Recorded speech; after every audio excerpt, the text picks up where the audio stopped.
ध्यायतो विषयान पुंसास संगस तेषुपजायते। यदि तुम विषय चिंतन न करो तो किसी विषय में सुख नहीं है। तुम्हारा जब एकांत में चिंतन बनता है तब वो तुम्हें चिंतन के कारण सुखानुभूति होती है, ना कि उस विषय में सुख है। जैसे एक कुत्ता सूखी हड्डी लेकर एकांत में भागता है कि मेरे सुख को कोई छीन न ले, और जब चबाता है तो उसी की गलफरों से रक्त स्राव होकर हड्डी में दिखाई देता है। उसको लगता है इसमें रस है, इसमें पावर है, कुछ नहीं। ऐसे ही अज्ञानी पुरुष के द्वारा समस्त भोगों के भोगने का जो चिंतन है, वही चिंतन उसे सुखानुभूति कराता है, न कि भोगों में। नहीं तो भगवान की आज्ञा मानो, अनन्यस चिंतयन्तो माम, केवल भगवत चिंतन हो। फिर हमको परिणाम बताओ कौन सा भोग तुम्हें सुख प्रदान करता है, घृणा हो जाएगी। ये भगवत प्राप्त महात्मा कह रहे हैं, इनके वचनों को मानना चाहिए, अनुभव में नहीं उतरना चाहिए। ऐसा दलदल है भोगों का कि आज तक कोई अनुभव करके नहीं निकला है। जब निकला है तो रो के असंतुष्ट होकर के ही छोड़ा है। कभी कोई ऐसे भोग नहीं छोड़ पाया कि बहुत भोगा, हमें तृप्ति हो गई, अब मैं जा रहा हूं भगवान की शरण में। ऐसा कभी नहीं हुआ, एक भी नहीं हुआ। चाहे जितना बड़ा सम्राट हो, चाहे जितना भोग बाहुल्यता हो, रोया, पश्चाताप किया और असंतुष्ट होकर, अतृप्त होकर त्यागा। वही बात आज है आपके हृदय में कि आप अतृप्त हैं भोगों से, असंतुष्ट हैं, तो अनुभव के लिए मत जाइए। गुरुजनों की, महापुरुषों की बात मान लीजिए और उसका चिंतन छोड़ दीजिए। बस खास बात है, तुम्हारे को अगर कोई परेशान करता है तो तुम्हारा चिंतन परेशान करता है। अंदर से ठीक बैठकर देख लीजिए। बड़े भाग्यशाली उपासक है जिन्होंने अपने चिंतन को बचाने की चेष्टा की। कोई भी क्रिया तब होती है जब चिंतन होता है। ये बहुत सिद्धांत है, भगवान के वचन है। ध्यायतो विषयान पुंसास संगस तेषुपजायते। जब हम किसी विषय का ध्यान करते हैं, चिंतन करते हैं, मनन करते हैं, तो हमारे अंदर उसके भोगने की इच्छा प्रकट होती है। चाहे वो कोई खान पान की वस्तु हो, पहनने ओढ़ने की वस्तु, ये सब भोग के अंतर्गत आते हैं। सर्वेंद्रियार्थाः, समस्त इंद्रियों के अर्थ भोग अलग अलग है। श्रवणेन्द्री, घ्राणेन्द्री, नेत्रेन्द्री, त्वगेन्द्री, वाकेन्द्री, हस्तेन्द्री, पादेन्द्री, जनेन्द्री, गुदाएन्द्री, ये सब इंद्रियां हैं। 5 कर्मेंद्रियां हैं और 5 ज्ञानेन्द्रियां हैं। इनका मुखिया मन, ये 11, इनका काम ही है जगत के भोगों में चिंतन लगाना। बहुत सूक्ष्म विषय प्रार्थना है, ये संतों के अनुभूत विषय है। चिंतन किसी विषय का ना हो और फिर कोई भोग भोगो, बिल्कुल 100 में 100% आपको सुख नहीं मिलेगा।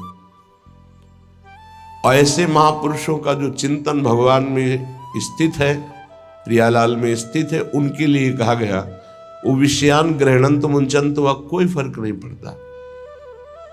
विषय सेवन में, पाप कृत्य में, पुण्य कृत्य में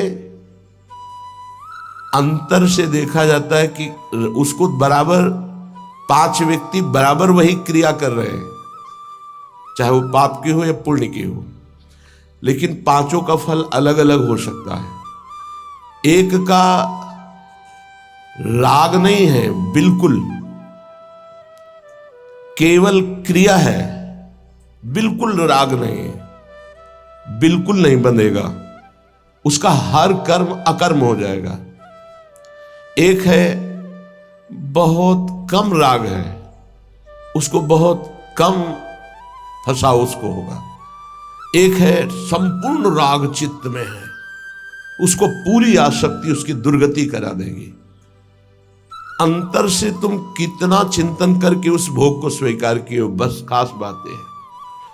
इसीलिए भगवत प्राप्ति के मार्ग में चाहे जो विषय हो, यदि वो बहुत प्रिय लग रहा है और उसका हमारा चिंतन बना है तो उसे हमें सेवन नहीं करना चाहिए, चाहे वो कितना सतोगुणी भोग क्यों न हो, क्योंकि हमारा चिंतन बना है। और अगर हम भोगेंगे तो चिंतन पुष्ट हो जाएगा और बार बार चिंतन होगा तो हमारे चिंतन में विघ्न पड़ेगा। इसलिए जिस वस्तु का चिंतन हो कि आज तो अमुक चीज खानी है, अमुक चीज देखनी है, अमुक चीज भोगनी है, उसका बहुत सरलता पूर्वक यदि माया ने सानिध्य दे दिया है तो भी ना भोगा जाए। ये बहुत अंदर से अध्यात्म पुष्टि की बात है, इसे समझ लो। श्रीपाद कह रहे विषम, पहली बात यह है कि तुम हर्षित होकर जे ही भोग में जाओगे तो परिणामता तुम्हें शोक मिलेगा, क्योंकि द्वंद्व है ये विषम है। हरिवंश महाप्रभु इसी संसार पर विजय प्राप्त करने के लिए प्रेम की बात कही है। अगर इस संसार को जीतना है तो एकमात्र भगवत प्रेम है, दूसरा कुछ नहीं, दूसरी किसी की सामर्थ्य नहीं है। प्रेम में बहुत प्रबल शुभ अशुभ दुर्ग विध्वंस बल तब जयति जयति जग उच्चरे। सेवक जी महाराज कह रहे जीत विषम संसार कीर्ति जग विस्तर है। जीत विषम संसार कौन? जय जय श्री हरिवंश नाम गुण गाय है, जो नाम जप कर रहे हैं, लीला गायन कर रहे हैं।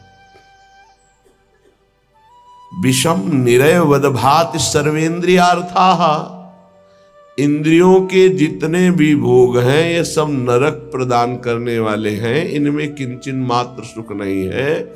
श्री कृष्णचंद्र जी ने गीता जी में कहा दुख योनयः, अर्थात केवल ये दुख प्रकट करते हैं। पक्की बात है, सच्ची बात है।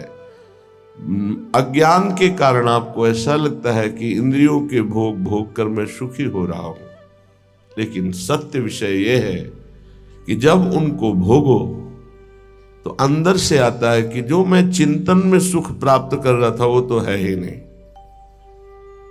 बड़े बड़े भोगियों को घृणा होने लगती है, पर वो घृणा दूसरी तरह की होती है, वैराग्य नहीं होता। उस शरीर से नहीं, दूसरे शरीर में, उस शरीर से नहीं, तीसरे शरीर में, ऐसे वो भटकता है। और जो विवेकी होता है वो संपूर्ण भोगों से नरकवत अपना पिंड छुड़ा लेता है। इन भोगों के भोगने में तुम्हारा चिंतन प्रधान है और कुछ नहीं। सर्वेंद्रियार्था, समस्त इंद्रियों के अर्थ, उनके भोगने का चिंतन और भोग क्रिया ये नरक प्रदान करती है। नरक स्पष्ट। सर्वे भोगा भवंति प्रबल गरल, क्योंकि जितने भी भोग हैं ये प्रबल विष है। प्रबल विष, प्रबल विष का मतलब होता है तत्काल असर करने वाला। एक मीठा विष होता है, महीनों में असर करता है, लेकिन भोग तत्काल पागल बना देने वाला है। चिंतन हुआ, सानिध्य भोग का हुआ, पागल बन गया, क्या करना चाहिए क्या नहीं करना चाहिए सब भूल गया। देखो कितना असर चढ़ा उसका, कि उसका चिंतन, उसकी क्रिया सब भागवतिक मिट गई और उस समय वो कामांध हो गया, उस समय वो वासना में हो गया, सारा चिंतन खत्म, सारी की सारी वृत्ति। ये जहर है, इसे कह रहे सर्वे भोगा भवंति प्रबल गरल। ये प्रबल विष है जो तत्काल चढ़ता है, देखने से चढ़ता है, छूने से चढ़ता है, चिंतन से चढ़ता है, फिर भोगने से क्या होता होगा। ये ऐसा प्रबल गरल है, विष है कि एक विष तो खाने से ही केवल एक शरीर में चढ़ेगा, एक जन्म नष्ट करेगा। लेकिन ये भोग कह रहे सर्वे भोगा भवंती प्रबल गरला, ये इतना बड़ा विष है कि देखने से चढ़ जाता है, सुनने से चढ़ जाता है, चिंतन से चढ़ जाता है, फिर भोगने से क्या दुर्गति होगी। इसलिए का निरवय वदभाति सर्वेंद्रियार्था, जो इंद्रियों के भोगों का चिंतन करके उनको भोग कर सुखानुभूति करते उनको नरक की प्राप्ति होती। भगवान ने भी कहा त्रिविधम नरकस्येदम द्वारं नाशं मात्मनः कामः क्रोधा तथा लोभा तस्मादेत्रेम त्यजेत। ये तीनों नरक के द्वार हैं, काम क्रोध लोभ, ये निश्चित नरक प्रदान करते हैं। वन्युद्भट ज्वाल कल्पाहा, और ये भोग क्या करते हैं, हृदय को जलाते हैं, अग्नि जैसे जला करके त्वगेंद्री को, शरीर को कष्ट देती है। लेकिन ये कारण शरीर तक प्रभाव डालते भोग, स्वभाव, अंतःकरण, इंद्रियां और स्थूल शरीर भी। इस तीनों शरीरों पर विष का प्रभाव पड़े, ऐसा विष की रचना आज तक नहीं हुई प्रकृति में। प्राकृतिक विष केवल स्थूल शरीर पर प्रभाव डालता है, इस पर। लेकिन ये सर्वे भोगा भवन्ति प्रबल गरलः, ये स्थूल शरीर पर भी प्रभाव डालते हैं, सूक्ष्म शरीर को बसीभूत कर लेते हैं और स्वभाव को बिगाड़ देते हैं। देहाभिमानी पुरुष जब इंद्रियों के द्वारा विषयों का चिंतन करके भोग करता है तो उसके तीनों शरीर बर्बाद हो जाते हैं, तीनों शरीर उसके गंदे हो जाते हैं। ये इसीलिए जो विज्ञजन है वो कह रहे हैं कि इससे बड़ा कोई जहर ही नहीं है। सर्वे भोगा भवन्ति प्रबल गरला वन्युद्भट ज्वाल कल्पाहा, हृदय जलाता है, भोगने पर भी जलन, भोगने के बाद भी पश्चाताप की जलन, पश्चाताप की जलन। और वो पश्चाताप टिकाऊ नहीं होता है, 1 घंटे 2 घंटे जलन हुई, तीसरे घंटे फिर उसी भोग की चिंतन वृत्ति, फिर वही भोग की क्रिया। बड़ी दुर्गति है संसारिक जीव की, बड़ी दुर्गति। ऊपर से चिकना चुपड़ा शांत नजर आ रहा है, अंदर देखो इसमें लिखा है वन्युद्भट ज्वाल कल्पाहा, कामाग्नि क्रोधाग्नि लोभाग्नि, उससे जल रहा है वो। कीट प्रायाः समस्त प्रवर सुरगणाः सिद्ध्यश्चेन्द्र जाल, कह रहे कि बड़े महापुरुष हैं, इसलिए कह रहे हैं कि इन कीड़ों में और देवताओं में कोई फर्क नहीं है। क्यों? प्रारब्धानुसार कीड़ा भी अपने भोग को भोग रहा है, देवता भी भोग को भोग रहे हैं। देवता कोई नवीन कर्म करके भजन थोड़ी कर रहे हैं, अपने पूर्व पुण्यों को भोग रहे हैं। तो कीट प्रायः समस्त प्रवर सुरगणाः, ये प्रवर माने होता श्रेष्ठ, श्रेष्ठ जो देवता लोग हैं हमारी दृष्टि में कीड़े से ज्यादा नहीं है। क्यों? क्योंकि जैसे कीड़ा अपना प्रारब्ध भोग रहा है, ऐसे देवता अपने प्रारब्ध भोग रहे हैं। शुभ कुछ नहीं है उनके पास, नवीन कर्म नहीं, जितना रुपया जमा उसका भोग कर रहे हैं। जैसे बढ़िया होटल है, हर व्यवस्था है, आपका पेमेंट है तो आप भोगिए, हर भोग। जिस दिन पेमेंट खत्म हुआ धक्का मार के बाहर कर दिए जाओगे। ऐसे ही स्वर्ग से धक्का मार के गिरा दिया जाता है। उसके गले में एक माला पड़ी होती है, वो माला नित्य नवीन सुगंधित रहती है जब तक उसको स्वर्ग में रहना है। और जहां माला कुम्हलाई तो पता चला कि पुण्य नष्ट हो गया।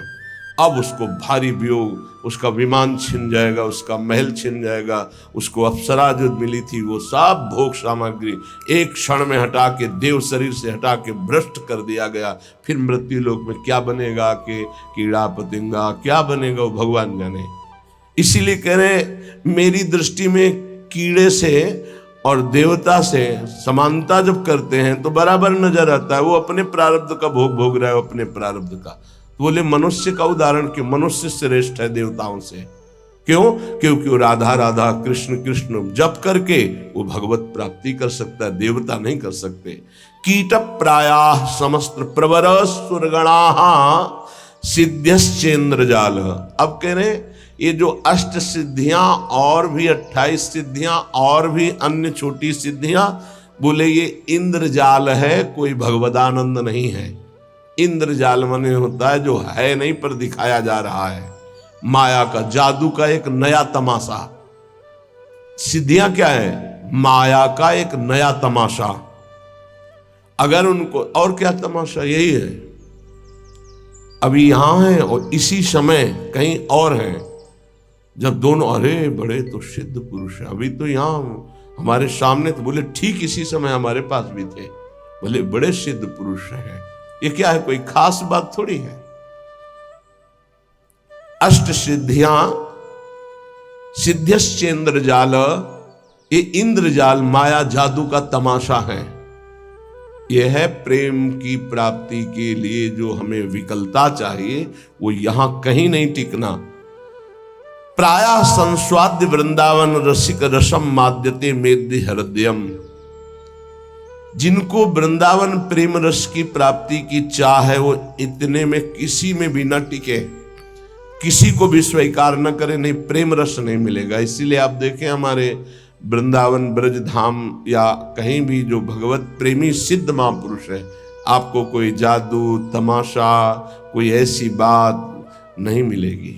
सीधे सरल स्वभाव न मन कुटिलाई। तो यहाँ की सिद्धि क्या है? यहाँ के सिद्धों को क्या प्राप्त होता है?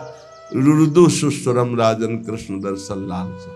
पर रोना यहाँ की सिद्धि है।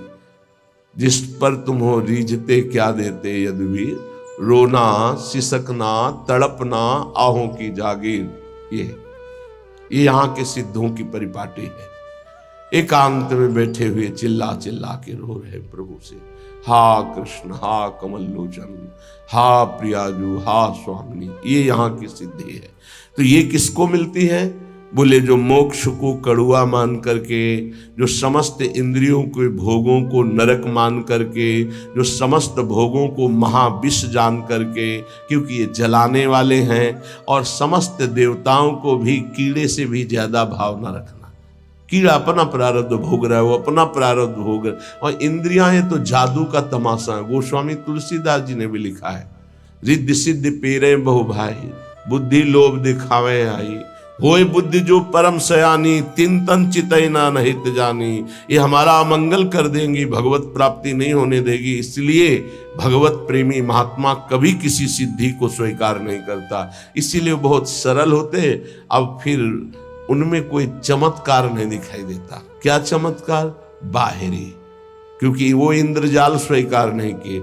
उनका चमत्कार होता है उनके समीप एक बार जो आ गया और उन पर भाव कर लिया, तो उसका जीवन परिवर्तित हो गया। वो भक्त बन गया, भगवान का नाम जापक बन गया, अच्छे आचरण वाला बन गया, मनुष्य जीवन का उसको लाभ मिल गया। ये चमत्कार होता है।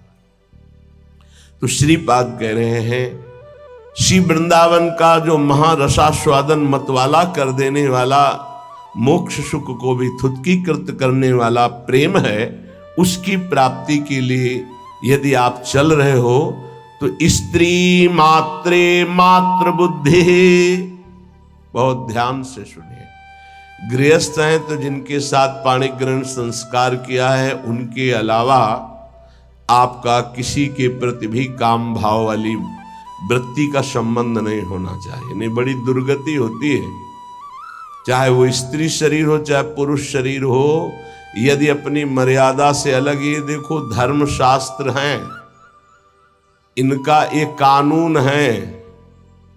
भारतीय संविधान के अनुसार आपने यदि कानून विरुद्ध आचरण किया और नहीं पकड़े गए तो आप अपने को बहुत प्रवीण मानते हैं कि मैं बच गया, देखो। लेकिन तुम भारतीय संविधान के प्रगट में दंड ना मिलने पर ऐसा न समझ लेना कि दंड मुक्त हो गए। एक है भागवतिक संविधान, जिसमें किसी की गवाही, किसी की साक्षी की या किसी की रिपोर्ट की जरूरत नहीं, तुम्हारा कर्म ही तुम्हें दंड दे देगा जो तुमने कर्म किया है। इसलिए जो पति वंचक पर पति रति करई, रो रो नरक कल्प सत परई।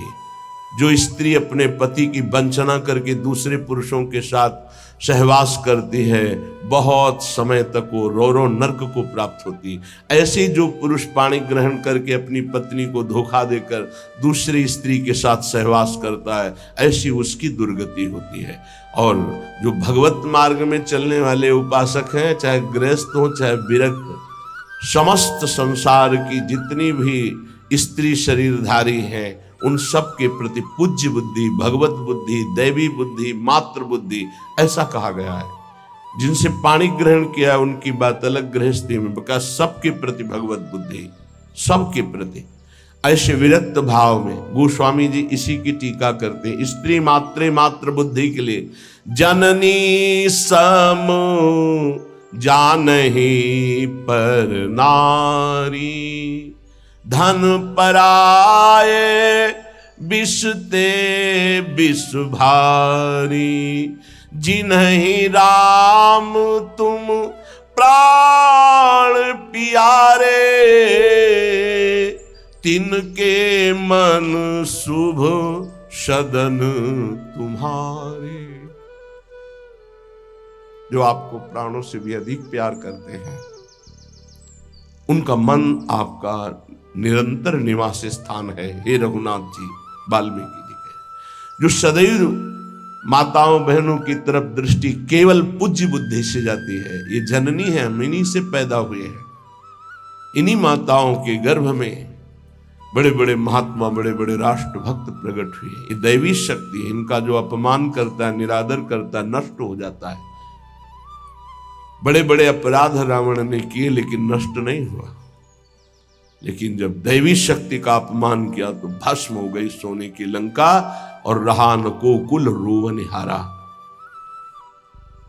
बड़ी उद्दंडता करता था दुर्योधन, लेकिन बड़े बड़े महात्माओं की कृपा बनी रही उसके ऊपर। पर जो उसने देवी का अपमान किया, सभा में निर्वस्त्र करने का आदेश, उसी समय सारे सुकृत नष्ट हो गए और हर महात्मा की कृपा हट गई और नष्ट, पूरा कुल का कुल नष्ट हो गया। जिनके घरों में माताओं बहनों को सताया जाता है, कष्ट दिया जाता है, वो कभी स्त्री संपन्न घर नहीं हो सकते। और जो माताएं बहनें धर्म भ्रष्ट आचरण करती हैं, वो कभी सुखी नहीं रह सकती, दुर्गति को प्राप्त होंगी। ये धर्म है, ये हमारा देश धर्म प्रधान देश है।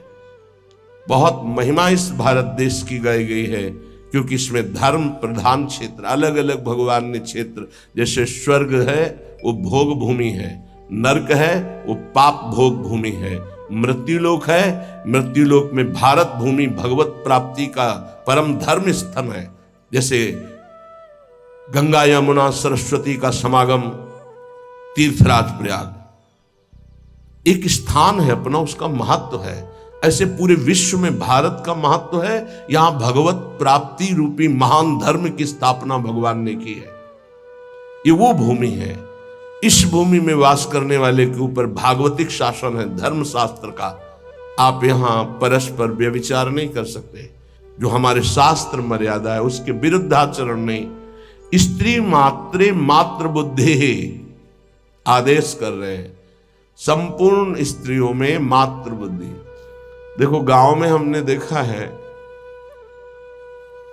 छोटी छोटी जो बालिकाएं 10-11 से, तो सब उनके चरण छूने की भावना, घर के जन भी, अरे तू तो कन्या है, देवी है, जैसे वो पिता के चरण छूने के लिए चले, ला इधर पैर ला, हम गांव की बात करें, ऐसे चले तो दुर्गा है, कन्या है, देवी है, ऐसी भावना।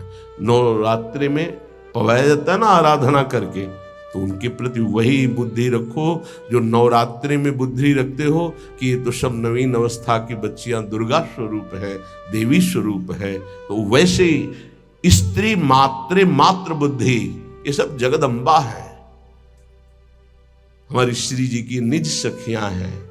इनके चरणों में वंदना करे तो प्रिया जो से प्रेम हो जाएगा, और इनके प्रति दोष भाव करे तो नरक की प्राप्ति होगी।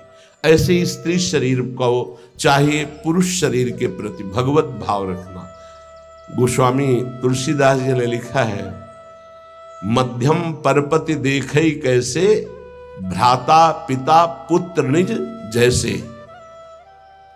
अपने बराबर का देखा तो जैसे हमारा भाई हो तो कैसा हमारा भाव रहेगा, छोटा देखा तो पुत्र हो तो कैसा भाव रहेगा, और पिता के समान जो वयोवृद्ध बड़े हैं उनके प्रति पूज्य भाव रहता है।